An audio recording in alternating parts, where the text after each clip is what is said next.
Hey, I started reading this amazing book called Global Masculinity and Manhood.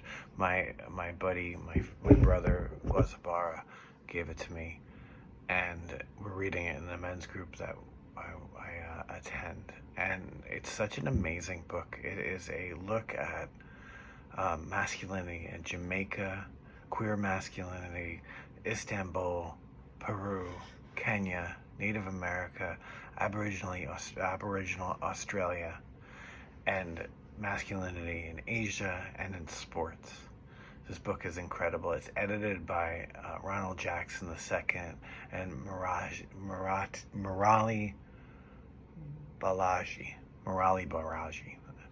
And it's so refreshing to read something that doesn't just come out of this white masculine idea of what masculinity is, right? It's been so toxic to so many people all across the world.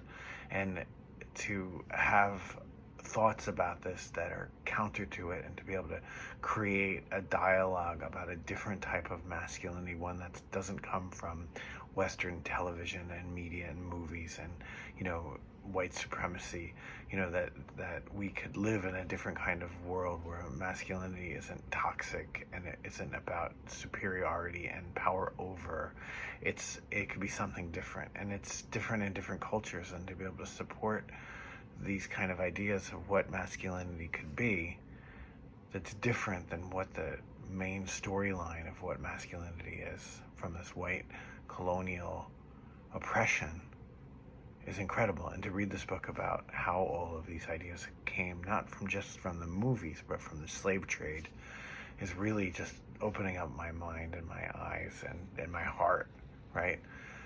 Many of the books that if you're in the men's world, one of the big books is The Way of the Superior Man by David Dieta.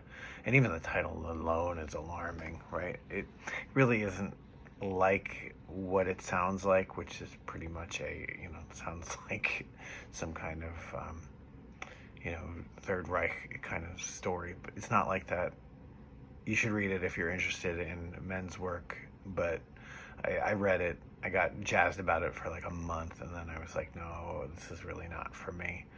But to turn this around and my mind to be open that there's so much more written about men's work and masculinity has really been so exciting to me, because it's something that I'm really interested in, and it's something that's really important to me to be able to speak to be able to hold space for men as they explore what their masculinity is, right?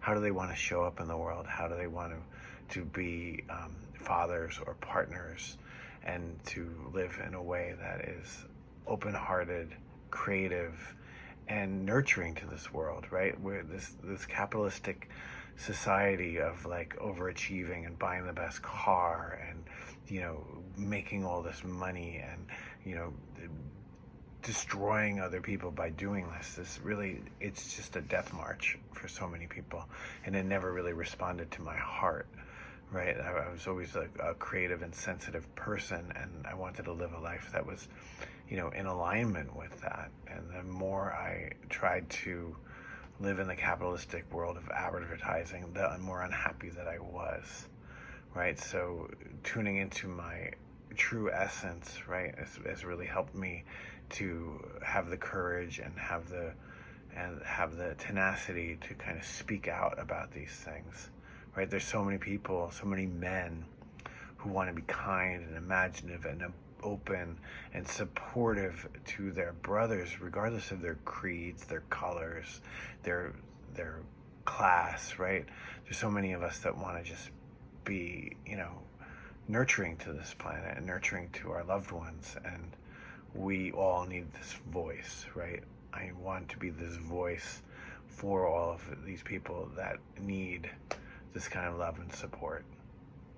So this is where my brain has been today, is reading this book and really like leaning into this energy of like a healed masculine. What is a healed masculine? How do we move away from these ideas of emasculation and castration and this kind of like turning on one another to be bigger and stronger and more and conquer each other, and to create a world where, you know, we can all be loving and supportive and support this planet and support our loved ones and support our families and not be in competition, because there's enough in this world for all of us if we learn to share and really know that there's abundance everywhere.